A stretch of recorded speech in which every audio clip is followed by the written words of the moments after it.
네, 오늘도 또 말씀 가운데 또 은혜 되는 시간 되기를 축복합니다. 자, 한번 말씀의 제목 한번 읽겠습니다. 시작. 네, 영혼을 위한 택하지불입니다. 오늘 제목이 말씀 읽겠습니다. 시작. 이르되 주 예수를 믿으라. 그리하면 너와 내 집이 구원을 받으리라. 아멘. 사도행전 16장에 나오는 말씀입니다.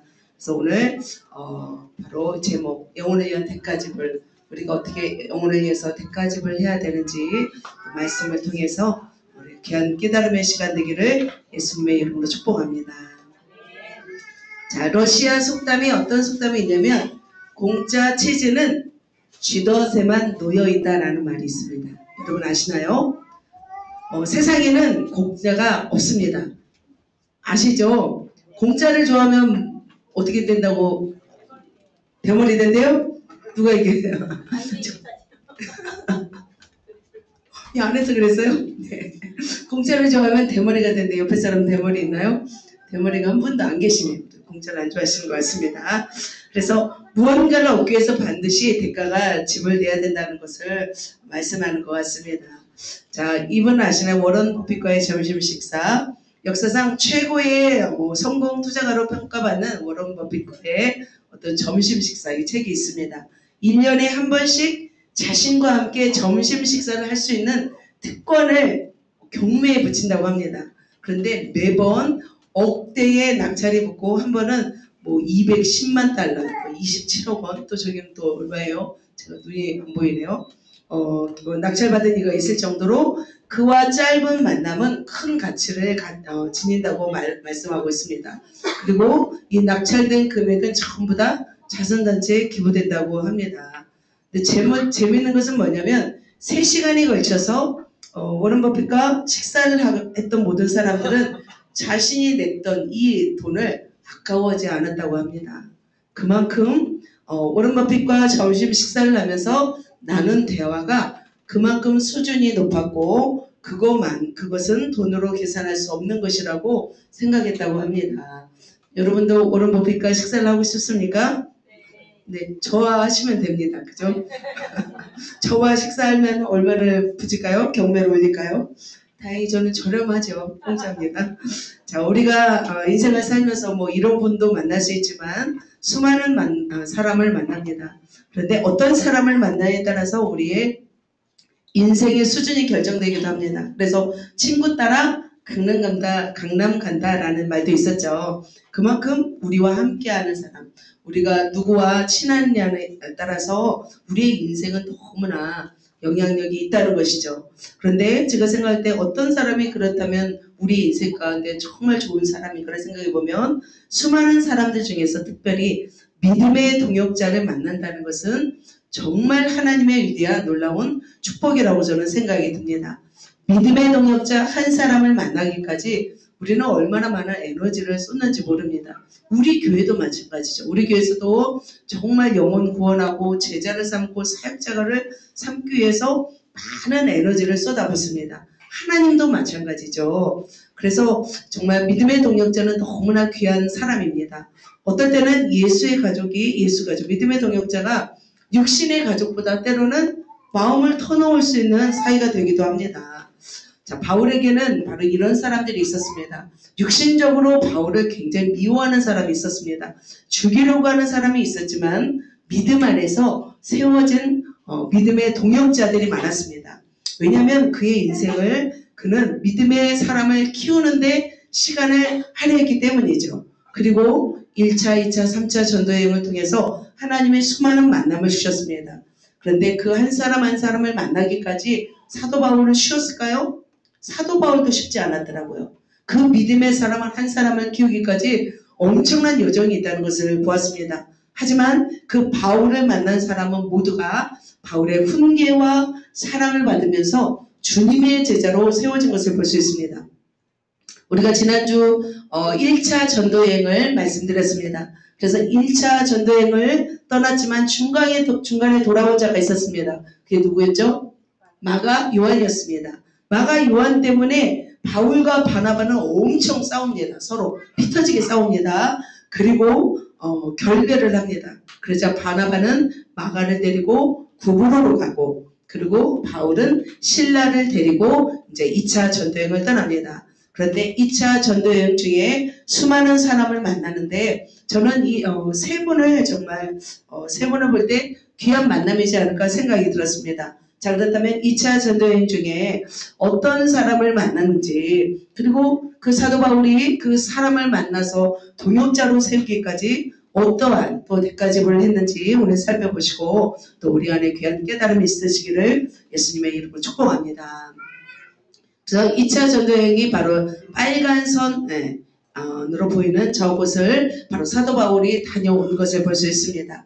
자, 그렇다면 첫 번째 사도 바울이 만났던 사람, 물론 1차에서도 만났지만 바로 누구였을까요? 같이 읽겠습니다. 디모데였습니다. 자, 디모데를 만났는데, 자, 디모데를 만나기 위해서 그는 어떤 대가를 치루었는지 한번 살펴보도록 하겠습니다. 자, 사도 바울은 결혼했어요? 결혼하지 않았습니다. 그래서 자녀가 없었습니다.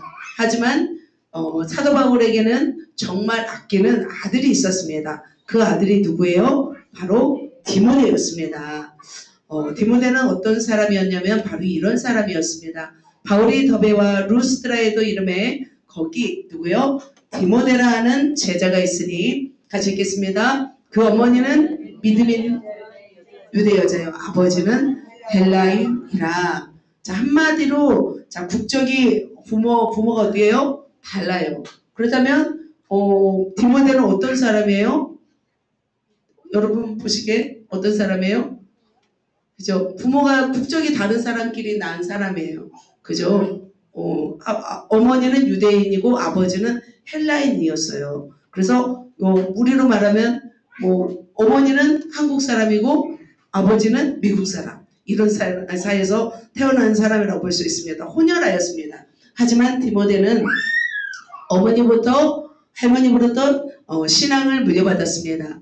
혼혈인이었고 그는 경건한 사람이었습니다. 그 지역 전체에서 칭찬받는 사람이었다고 합니다. 자, 디모데를 만나기 위해서 안디옥을 거쳐 다소를 거쳐 더베 루스드라 이고니온 보이시죠? 자, 이곳으로 가는 것을 볼 수 있습니다. 그는 루스드라와 이고니온에서 칭찬받는 사람이었습니다. 디모데가 보이시죠? 자, 칭찬받는 자리 바울을 그를 데리고 떠나고자 할세 그 지역 사람으로 말미암아 할례를 행하는 것을 볼 수 있습니다. 사도 바울은 그 지역에 있는 유대인들 제자들을 통해서 할례를 할 수 없이 하게 하였습니다. 분명히 예루살렘 공회에서 할례를 하지 않아도 된다고 말했지만 그는 부득이하게 할례를 행하게 되었습니다. 디모데의 나이는 몇 살 정도였을까요? 디모데의 나이는 18세 청소년 정도 되었다고 합니다. 자, 사도 바울은 결혼하지 않았지만 디모데를 자신의 양자처럼 키워냈습니다. 온 정성을 다했고 그를 멋진 하나님의 사람으로 만들었습니다. 그래서 바로 바울은 디모데를 향해서 어떤 말을 하냐면 이렇게 말을 하는 것을 볼 수 있습니다. 내 사랑하고 신실한 아들, 그러니까 디모데를 아들처럼 여겼던 거예요. 또 어떤 말이냐면 믿음 안에서 참 아들, 그러니까 참 아들이라고 생각했던 사람이 디모데였습니다. 그리고 또 하나요, 사랑하는 아들 디모데에게 이렇게 편지하는 것을 볼 수 있습니다. 그래서 사도 바울에게 있어서는 자신은 자녀는 없지만 그에게 디모데는 정말 아들과 같은 너무나 사랑하는 그런 존재였습니다. 우리가 육신의 자녀도 너무 소중합니다. 그죠? 육신의 자녀를 소중히 여기지 않는 사람이 어디 있겠습니까? 하지만 또 어떤 자녀가 또 소중할까요? 영적인 자녀. 영적으로 낳은 자녀는 정말 소중합니다. 왜냐하면 천국에서 영원히 더 오래 기억남게 살기 때문이죠. 그래서 나중에 이 디모데에게 어디를 맡기냐면 에베소를 맡깁니다. 바울이 두란노 사원의 3차 전도여행 이제 떠나거든요. 3차는 3개월 동안 가르쳤던 그 에베소 사도 바울이 굉장히 3년 동안 가르쳤죠. 굉장히 소중하게 여겼던 지역이었습니다. 그런데 그 후임을 누구에게 맡기냐면 디모데에게 맡깁니다. 그리고 나중에는 폴리카백에 맡기죠. 자, 이렇게 나중에 바울의 후임으로 에베소 사역을 하는 것을 볼 수 있습니다. 그럼에도 불구하고 에베소에서 사역을 했음에도 불구하고 끊임없이 사도 바울은 편지를 했습니다. 바로 그 편지가 뭐냐면 디모데 전서입니다. AD 64년경에 바울이 또 추록하면서 감옥에서 나오면서 바로 빌립보에 있을 때 디모데 전서를 씁니다. 왜냐하면 사랑하는 아들이 디모데가 목회를 잘하고 있는지 보기 위해서 이런 말씀을 했어요. 같이 한번 이 말씀을 읽어보겠습니다. 누구든지 은수함을 없이 여기지 못하게 하고 오직 말과 양실과 사랑과 믿음과 정절에 있어서 믿는 자에게 본이 되라. 사랑하는 아들에게 이렇게 자상하게 이렇게 편지를 써서 보냈습니다. 자, 1차 편지를 보냈고요. 또 2차를 또 보냅니다.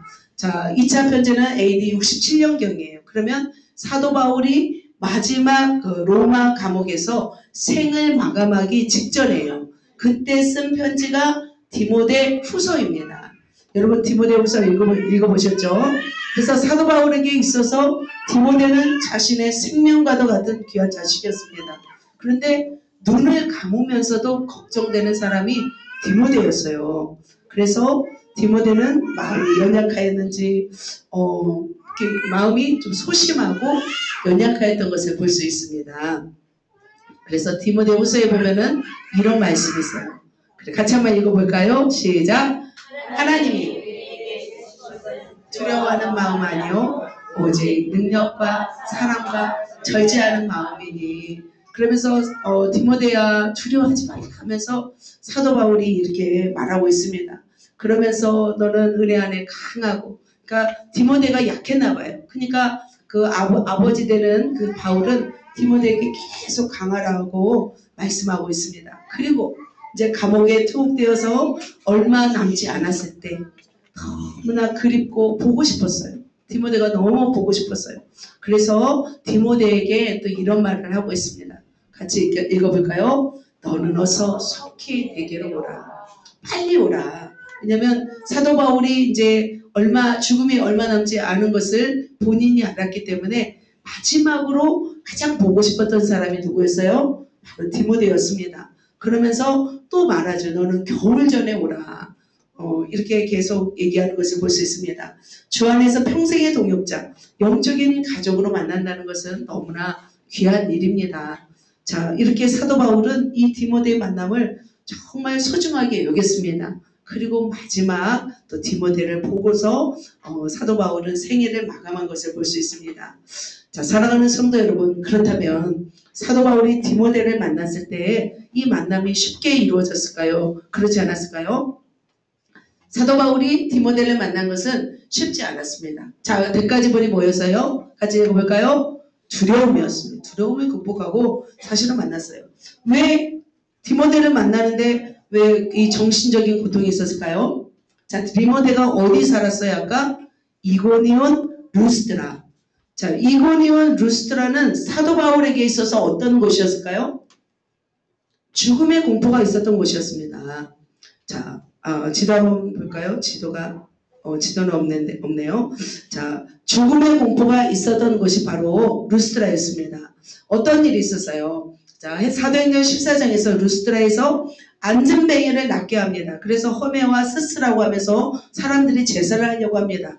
이때 이고니온과 안디옥에서 사람들이 몰려옵니다. 그리고 나서 사도 바울을 돌려쳐서 죽입니다. 그래서 사도 바울은 굉장히 충격적인 곳이 바로 이곳이었습니다. 성 밖으로 내치게 되었습니다. 바로 그곳이 루스드라에서 일어난 일이었습니다. 자, 그가 2차 전도여행에서 디모데를 동역자로 삼았는데 그가 이곳에 와야만이 디모데를 만났습니다. 사도 바울이 만약에 그곳에 가지 않았다면 만나지 않았습니다. 이것이 쉬운 일이었을까요? 사실은 그 위쪽으로 갈 이유가 없는 거예요. 때로는 다른 쪽으로도 가도 됩니다. 하지만 사도 바울은 기필코 누군가를 만나기 위해서 이곳으로 왔습니다. 자, 마찬가지로 사람에게도 어떤 큰 고통을 당하면 그 사람에게 어떤 큰 고통을 당하면 그 사람을 보고 싶어요? 좀 보기 싫어요? 보기가 어려워요. 어떤 지역에서 큰 사건을 만났어요. 그럼 그 사건이 있는 곳을 가고 싶어요? 가고 싶지 않습니다. 자라보고 놀란 것은 소뚜껑 보고 놀라죠. 그죠? 그런 말이 있습니다. 옛날에 상품백화점이 무너진 때가 있었습니다. 그런데 매몰되었다가 구출된 사람은 어떤 스트레스가 있냐면 건물 안으로 들어가는 것이 굉장히 고통이었다고 합니다. 그래서 공황장애 같은 그 두려움을 느낀다고 합니다. 그래서 극심한 고통을 겪고 난 후에 어떤 그런 비슷한 상황에서 심한 두려움을 느끼는 것이 바로 외상후장애, 공황장애라고 말할 수 있습니다. 그런데 사도 바울은 마찬가지로 디모데를 얻기 위해서 이 고통을 감수하고 그 지역을 갔던 것을 볼 수 있습니다. 저는 막 불을 보면 좀 무서움이 있어요. 우리 딸이 화상을 심하게 입은 적이 있어서 어렸을 때. 그래서 이런 장애가 있습니다. 그럼에도 불구하고 사도 바울은 그 두려움을 극복하였습니다. 자, 그렇다면 우리도 우리 영혼들을 위해서 정신적 고통이 수반되는 것을 볼 수 있습니다. 자, 우리 교회가 이제 많은 영혼들이 이제 오고 있습니다. 자, 셀 리더님들이 영혼들 때문에 경찰서도 갑니다. 저 어느 날 교회에 있는 여기서 뭘 붙이고 있는데 경찰들이 와가지고 누구를 찾고 있는 거예요. 그래서 깜짝 놀랐습니다. 그래서 상상할 수 없는 그런 일들을 보면서 때로는 우리 멘탈이 막 나갈 것 같습니다. 어떨 때는 놀랍니다. 그러나 지금은 좀 노 프로그램이 된 것 같습니다. 제가 한때는 정상적이지 않은 자매를 데리고 살았습니다. 정말 끔찍했습니다. 어떻게 살았는지 모르겠습니다. 막 내가 돕다가 내가 돌 것 같은 거예요. 거의 1년 넘게 있었죠. 매일 마주해야 되는데 그 긴장감이 있더라고요. 그냥 옆에 있는 것만으로도 긴장감이 있는 거예요. 그것을 이해할 수 없습니까? 그러니까 부모도 그냥 버려버린 거죠. 감당할 수가 없으니까. 그래서 목회자 자녀인 우리 자녀들이 많이 놀라기도 하였습니다. 근데 저희는 이제 가족 중에서 좀 멘탈이 힘든 사람이 있어서 그것들로 인해서 제가 연단이 되기도 했죠. 사역할 때 우리 집에서 영혼들이 참 머무른 영혼들이 있었습니다. 북역교회에 있을 때 공황장애로 힘들었던 자매를 방학 동안에 계속 데리고 있었고 또 그리고 이제 그 전에는 정신지체 아이를 제가 또 데리고 살기도 했습니다. 그 영혼을 또 살린다고. 그래서 아무튼 정상이 뭔지 비정상이 뭔지 명확한 경계선은 없지만 아무튼 우리가 일반적으로 사고할 수 없는 한계를 벗어난 사람들과 함께 한다는 것은 쉽지 않은 것 같습니다. 하지만 우리가 그런 대가를 지불하면서도 해야 할 일이 뭘까요? 바로 영혼을 구원해야 한다는 것입니다. 바로 사도 바울은 디모데를 얻기 위해서 정신적 고통을 감수했습니다. 왜냐하면 사람을 키우는 것보다 더 큰 보람이 없기 때문이죠. 그래서 전도해서 기도하고 훈련하여서 성장하게 되면은 얼마나 우리가 기쁜지 모릅니다. 사랑하는 성도 여러분, 또 셀 리더 여러분, 또 셀 안에서 자식처럼 아끼고 사랑하는 영혼이 있는지요? 그렇게 아끼고 사랑하시기를 축복합니다. 때로는 그 영혼을 사랑하기 위해서 우리의 멘탈이 나가기도 합니다. 그죠? 우리의 정신적 고통을 수반하기도 합니다. 그것이 뭘까요? 그것이 바로 아비인 줄 믿습니다. 그것이 영적 아비인 거죠. 영적 부모가 된다는 것은 쉬운 일이 아니더라고요. 여러분 다 자녀를 키워보셨잖아요. 자녀를 키운다는 것은 뭐예요? 굉장한 수고입니다. 뿐만 아니라 영적 자녀를 또 키운다는 것은 또 엄청난 정신적 고통이에요. 그냥 놔둬서는 성장하지 않더라고요. 때로는 훈계해야 되고 때로는 얼려야 되고 때로는 먹여야 되고 그것이 정말 영혼들을 키운다는 건 쉽지 않습니다. 하지만 사도 바울은 그 영적인 자녀를 얻기 위해서 그곳으로 가서 디모데를 키운 줄 믿습니다. 바로 셀 리더 여러분, 바로 여러분은 영적 아비입니다. 영적 어미입니다. 한번 불러볼까요? 우리 셀 리더님한테 뭐라 불러볼까요? 엄마라고 불러볼까요? 어색한가요? 그 정도까지 됐으면 좋겠습니다. 그죠? 그 정도 영적 아비, 영적 어미까지 되시기를. 징그러운가요 조금? 저는 저보다 나이 많으신 분들도 저한테 막 굉장히 좀 이렇게 그죠? 엄마처럼 저한테 다가오시더라고요. 조금 어색하긴 한데 그래도 괜찮습니다. 지금 참을만 합니다. 제가. 네, 사도 바울은 이처럼 영적 자녀를 키웠습니다. 그래서 여러분도 삶 속에서 정말 영혼들을 이 고통을 감수하시면서까지 키우셔서 정말 영적 아들로 세우시기를 예수님의 이름으로 축복합니다. 두 번째, 사도 바울이 만난 사람이 있습니다. 누구였을까요? 같이 읽겠습니다. 루디아였습니다. 루디아를 만나기 위해서 사도 바울은 무엇을 포기했냐면 자아를 포기했습니다. 같이 한번 오늘 또 어떻게 자아를 포기했는지 한번 살펴볼까요? 자, 두 번째로 만난 동역자는 루디아였습니다. 루디아는 여자일까요? 남자일까요? 여자일까요? 이름이 어때서요? 이름이? 여자 같으대요. 여자 같으대요. 맞습니다. 루디아는 여성이었습니다. 자, 바울 일행이 이제 디모데를 데리고 여행을 떠납니다. 어디로 떠나냐면 루스드라 비시디아를 지나서 슉 날아갑니다. 드로아가 보이시죠? 드로아에서 배를 타고 레아폴리 빌립보에까지 이릅니다. 여러분 보이시죠? 저 사살표 방향으로 해서 쭉쭉 나갑니다. 자, 완전히 지역이 다른 곳으로 떠난 것을 볼 수 있습니다. 그래서 그들은 드로아에서 배를 타고 바로 사모드라게로 직행하여 이튿날 네아폴리로 가고 거기에 어디에 이르렀어요? 빌립보에 이르렀습니다. 바로 이곳은 마게도니아 지방의 첫 성이었고 로마의 식민지였습니다. 이 성에서 수일을 유하게 되었습니다. 바로 이곳이었습니다. 자, 바울 일행은 전혀 모르는 땅 마게도니아 지방으로 가게 되었습니다. 자, 이곳에서 복음을 전해야 되는데 아무도 만나지 못했습니다. 잘 곳도 없었습니다. 수일 동안 지내면서 만나지 못하니까 얼마나 정말 쓸쓸했을 거예요. 그러다가 이제 기도할 곳이라도 찾자 하면서 창밖으로 나갔습니다. 문 밖으로 나갔습니다. 강가로 나갔습니다. 강가에 가서 여자들을 만났습니다. 그래서 사도 바울이 그 당시는 좀 남성과 여성과의 관계가 어색했잖아요. 지금하고 다르게. 그래서 그것이 참 어려웠습니다. 그래서 기도할 곳을 찾는다고 여성들에게 말하였습니다. 그러자 하나님이 마음을 열어주는 사람이 있었습니다. 그 사람이 누구였어요? 바로 루디아였습니다. 감사하게도 루디아는 하나님을 만난 사람이었습니다. 그래서 낯선 곳에서 하나님을 아는 사람을 만난 거예요. 그러면 얼마나 반가울까요? 반갑죠. 저 지역은 나라가 국경이 다른 곳이에요. 나라가 다른 곳으로 가서 그곳에서 또 하나님을 믿는 사람을 만나니까 얼마나 기뻤습니까? 근데 그분들은 여성이었습니다. 자, 그 여성은 어떤 사람일까 한번 읽어보겠습니다. 두아디라 시라에 있는 같이 읽겠습니다. 자세. 하나님을 섬기는 루디아라는 여자가 말을 듣고 있을 때 주께서 그 마음을 열어 바울의 말을 따르게 하신지라. 자, 바울은 생각지도 않은 곳에서 루디아를 만났습니다. 루디아의 직업은 뭐였어요? 옷감 장사였습니다. 자, 하나님을 섬기는 사람이었습니다. 바로 성령께서 이 루디아의 마음을 감동시킵니다. 그래서 최초로 바로 루디아의 집에서 교회가 시작되는 것을 볼 수 있습니다.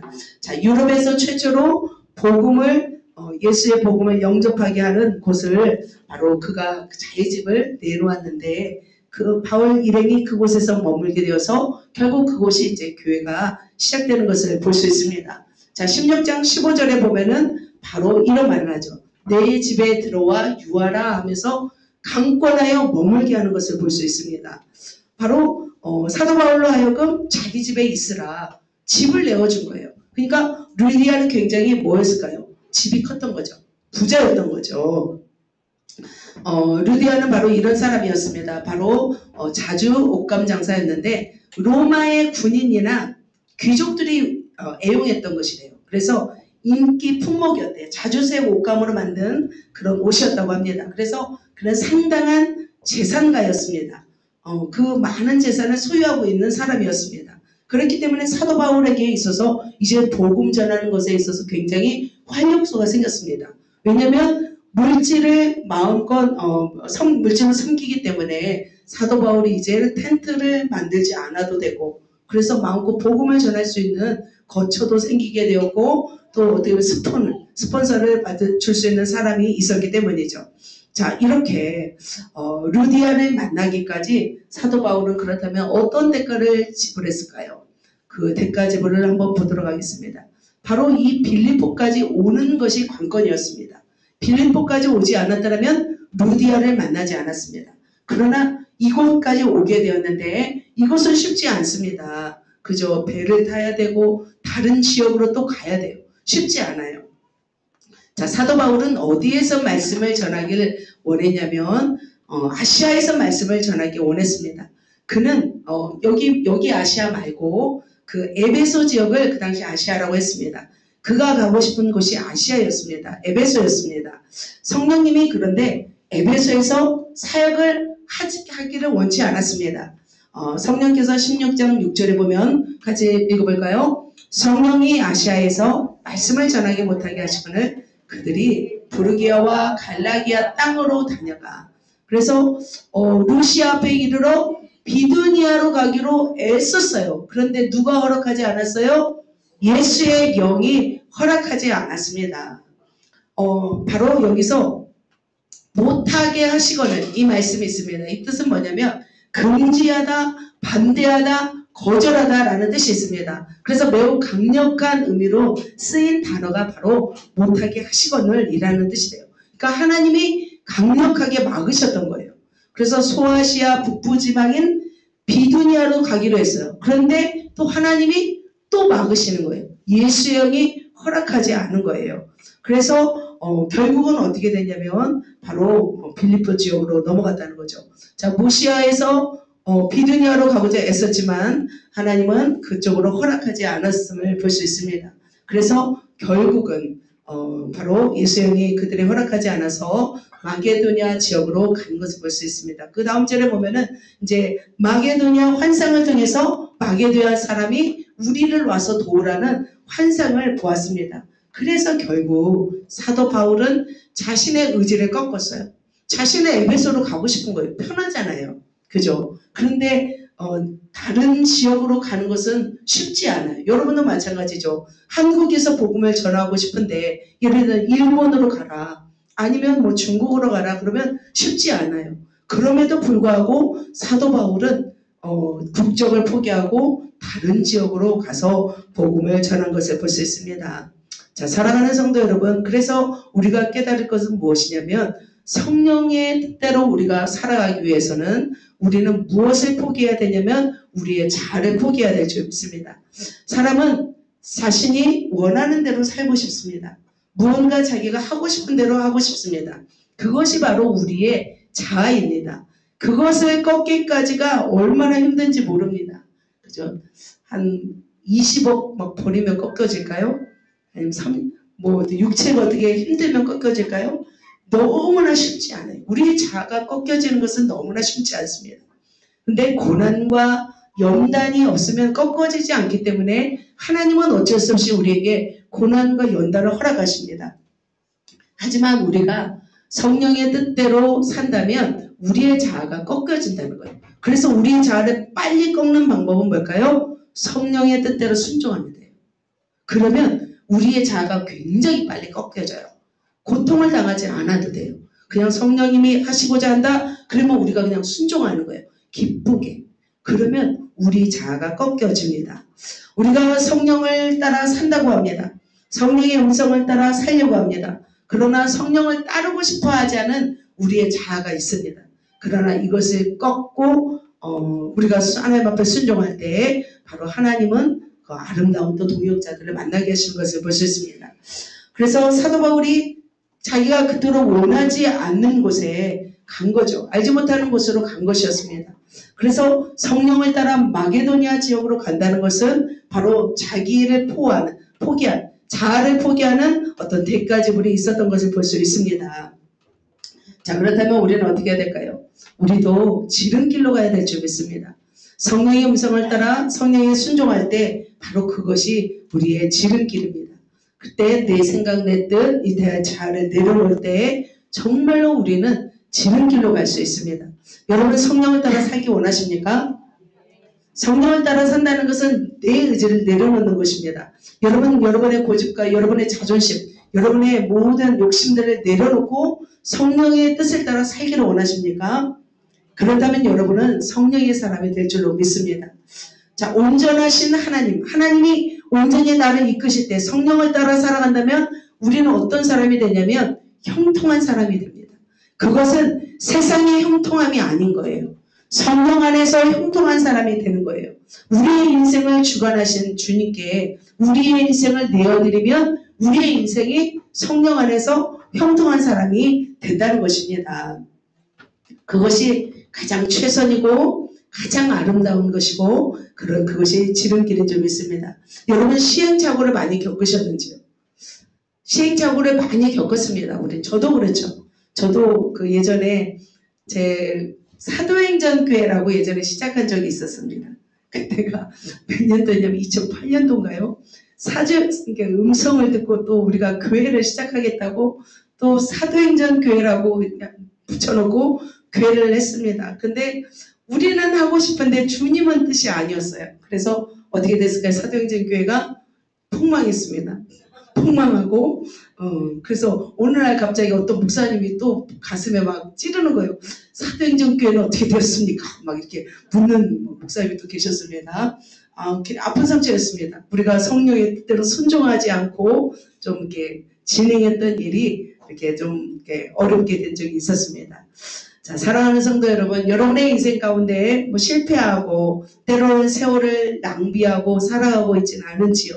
이제부터는 우리가 잘을 꺾고 정말 주님이 원하시는 뜻대로 살려고 할 때 진정한 주님의 지름길이 열릴 줄 믿습니다. 하지만 그것에는 분명히 뭐가 필요합니까? 우리의 대가지불이 필요한 것을 볼 수 있습니다. 그래서 사도 바울이 대가지불을 하시고 그렇게 루디아를 만난 것을 볼 수 있습니다. 우리 모두가 주님의 음성에 순종하고 또 그렇게 내려놓고 주님의 뜻대로 나아갈 때 올라온 또 동역자를 만나고 열매를 얻게 될 줄 믿습니다. 자, 마지막 세 번째입니다. 자, 누구를 만났습니까? 간수. 간수는 뭐 하는 사람일까요? 감옥에서 죄수를 지키는 사람이 간수입니다. 자, 간수를 왜 만났는지, 어떻게 만났는지 마지막으로 한번 보도록 하겠습니다. 자, 마지막 세 번째 사도 바울이 만난 사람이 바로 누구였냐면 간수였습니다. 간수는 옥에서 죄수들을 지키는 자였습니다. 자, 그렇다면 간수를 만나기까지 여행을 또 한번 보도록 할까요? 자, 사도 바울이 이제 아까 빌립보에서 루디아를 만나고 전도를 하게 되었습니다. 그러다가 누구를 만나냐면, 자, 같이 한번 읽겠습니다. 우리가 기도하는 곳에 가다가 점치는 귀신 들린 여정 하나를 만나니 점으로 그 주인에게 큰 이익을 주는 자라. 바로 여정이었습니다. 그 여정이었는데 바로 점치는 귀신 들린 사람이었습니다. 그러니까 귀신이 알게 해주는 거예요. 점을 쳐서 알아맞추는 거예요. 그래서 참 귀신이 사람 속에 들어있다는 것은 얼마나 불쌍한 일인지 모릅니다.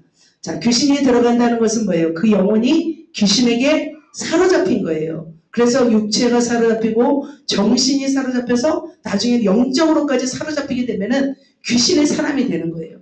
귀신이 하라는 대로만 하게 되는 사람인 거죠. 자, 이런 사람들은 자신의 의지가 없습니다. 귀신에게 사로잡히게 되면은 귀신에 의해서 움직이고 귀신이 하라는 대로 해야 됩니다. 그래서 무섭잖아요. 귀신에게 사로잡히면 귀신이 막 어려운 것을 시킨다잖아요. 막 상품 백화점, 고급 백화점에 가서 귀한 걸 사라고 하잖아요. 또 그리고 막 히말라야 산맥까지 가라고 한대잖아요. 그러니까 귀신에게 사로잡혀 산다는 것은 굉장히 힘든 겁니다. 그러나 성령으로 사로잡히면 어떻습니까? 굉장히 행복합니다. 그죠? 성령님은 우리를 그렇게 힘들게 하지 않으십니다. 성령님은 우리를 선하게 인도하십니다. 바로 이 사람은 귀신에게 사로잡힌 사람이었습니다. 그런데 이 귀신에게 사로잡힌 여종이 누구를 만난 거예요? 지금 사도 바울을 만났습니다.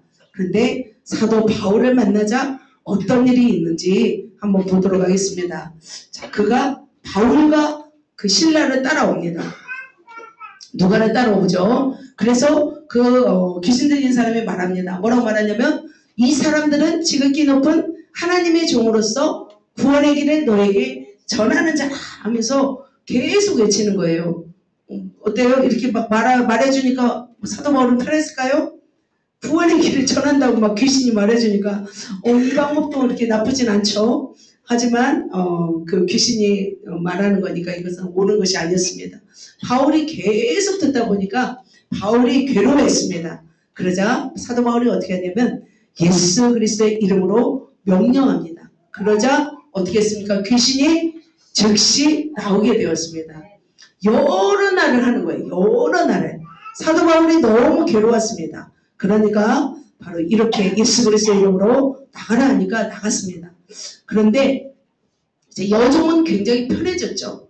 그런데 누가 불편했을까요? 여종의 주인이 불편했습니다. 왜요?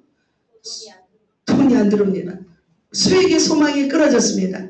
그러자 그 여종의 주인이 사도 바울과 실라를 붙잡아서 장터로 데려갑니다. 관리들에게 끌어갑니다. 바로 끌어가서 바로 이것은 바로 어디로 끌어간 거예요? 감옥으로 넣어달라고 하는 거죠.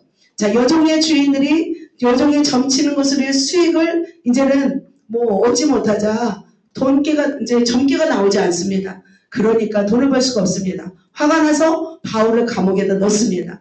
결국 사도 바울은 이 귀신을 쫓아줌으로 인해서 결국 감옥에 갔습니다. 그런데 감옥에서 뭐 했습니까? 감옥에서 기도하고 찬송하며 죄수들이 들었습니다. 자, 매맞고 차고에 든든히 채웠습니다. 찬송할 힘도 없었습니다. 그럼에도 불구하고 사도 바울과 실라는 감옥에서 기도하고 찬송하였습니다. 그런데 놀라운 기적적인 일이 일어납니다. 모든 죄수를 채고 매운 것들 바로 수갑이 풀어져 버린 거예요. 그런 역사가 바로 사도 바울 감옥에 있었습니다. 자, 지난주에 1차 베드로가 감옥에 있었을 때는 누가 나왔어요? 천사가 왔잖아요. 천사가 와서 바로 문문을 열어주고 그러면서 빠져나오게 했잖아요. 그때 헤롯 아그리빠가 어떤 일을 했어요? 바로 죄수들이 어디로 간지 알지 못합니다 하자 간수들을 신문하고 죽이라 했잖아요. 여러분 기억나시나요? 그 당시는 간수가 어떤 역할을 해야 되냐면 죄수가 사라지잖아요. 그러면 목숨을 담보로 내놓아야 했습니다. 자, 바울을 지키는 간수가 잠시 이제 깨어보니까 올문이 풀어졌습니다. 죄수들이 다 도망갔다고 생각했습니다. 그러면 이제 간수로서는 어떤 상황인 거예요? 자기가 목숨을 내놓아야 할 상황입니다. 그래서 간수는 이제 죄수를 잃고 나면은 어떻게 하려고 하냐면 자결을 해요. 왜냐하면 그 당시 신문하면 너무나 잔인하게 신문을 했다고 합니다. 그래서 잔인하게 신문을 하기 때문에 자결을 하려고 칼을 빼어듭니다. 자, 그때 사도 바울이 어떻게 했냐면 소리를 지릅니다. 자, 다시 한번 읽겠습니다. 바울이 크게 소리질러 이르되 시작. 내 몸을 상하지 말라. 우리가 다 여기 있느라. 간수가 등불을 달라고 하니 하며 뛰어들어가 무서워 말라. 바울과 신라 앞에 엎드리고. 네, 이런 말입니다. 자, 간수가 볼 때는 바울이 다 도망쳤을 거라고 생각을 했습니다. 그런데 어떻게 해요? 바울이 그 자리에 있었습니다. 그래서 사도 바울 일행은 여기서 이 간수를 만납니다. 그는 비록 죄수를 가두는 간수였지만 무엇에 대한 열망이 있었어요? 구원에 대한 열망이 있었습니다. 그래서 오늘 첫 번째 읽은 말씀이 주 예수를 믿으라 그리하면 너와 내 집이 구원을 얻으리라. 누구에게 했던 말일까요? 간수에게 했던 말이었습니다.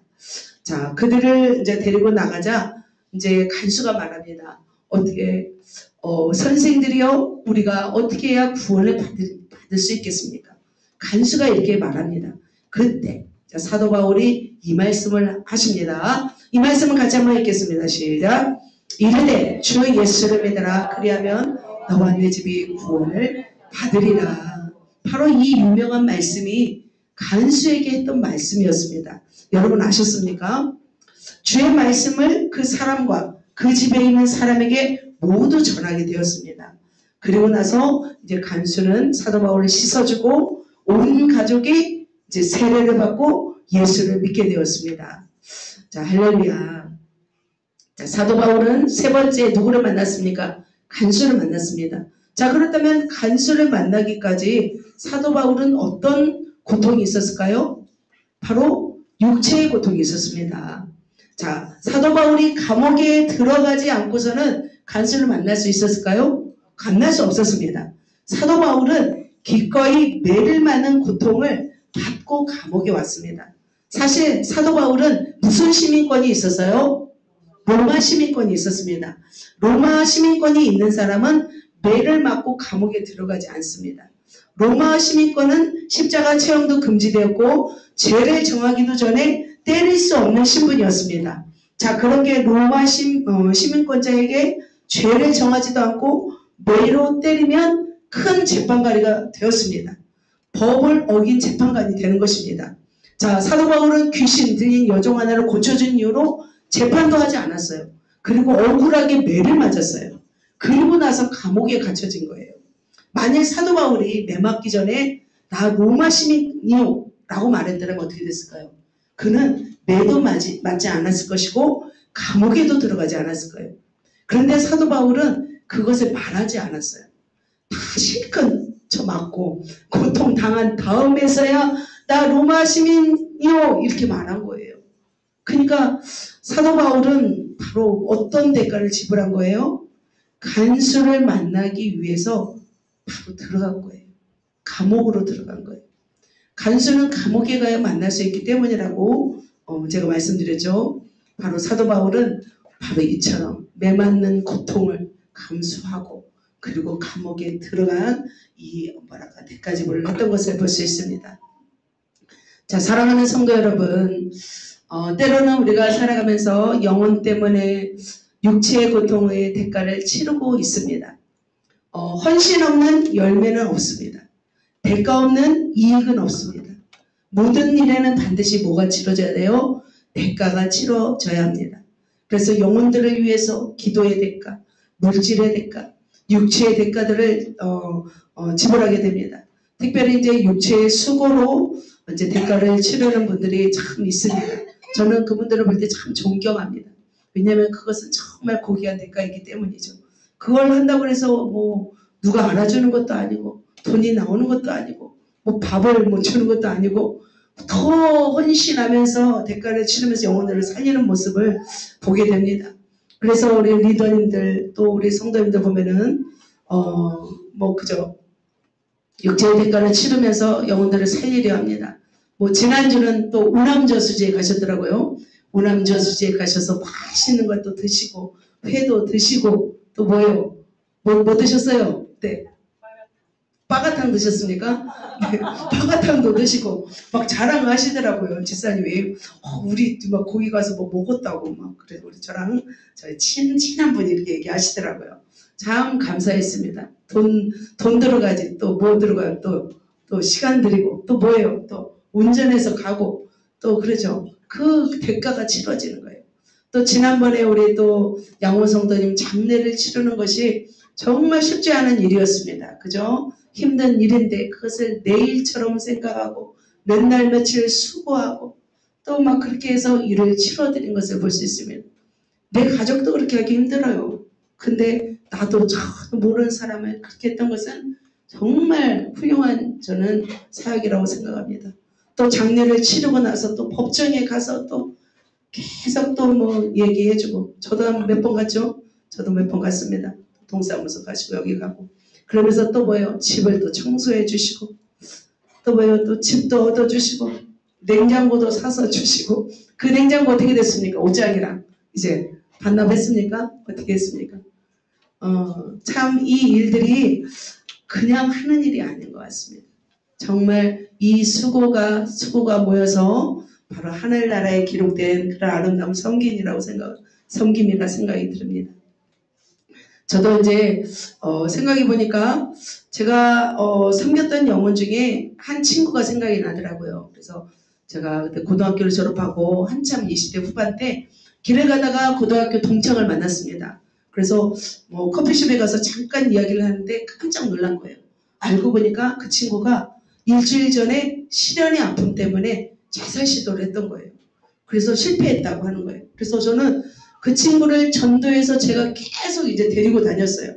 또 어떻게 될까봐 걱정이 돼서 그 친구를 매일 만났습니다. 그 친구 우리 교회 계속 왔고 우리 집에 매일 왔습니다. 제가 하물며 어디까지 되는 건지 아세요? 총신대학교 수업까지도 데리고 다녔어요. 그래서 야, 진짜 찔기다, 찔겨. 그리고 교회에 막 껌딱지처럼 붙어 다니면서 그렇게 몇 년간 제가 데리고 다녔어요.